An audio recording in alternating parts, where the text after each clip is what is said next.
na nagsinungaling si Pinocchio para humaba ng humaba ang ilong niya para Chino, abutin ang alangalan ng sige whale. ka. Tapos ayun, bumahay na ang whale at dire-diretso kami lumabas sa butas ng whale. Nako, Cheers. napakagaling ang ginawa ni Pinocchio. Talagang naman itong batang ito.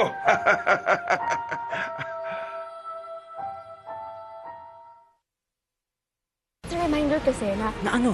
Simula bukas. interesado ka rin siya. Pangako, gagalingan ko po. Lavender Fields. Simula bukas na 8:45 p.m. Pagkatapos ng FPJ's Batang Quiapo.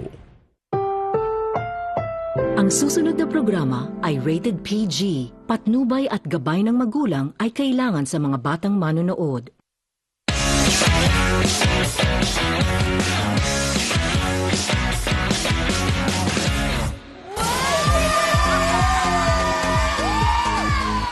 Guys! Parang nakakapanibago. Nabitil nyo ba? Nabitil nyo ba?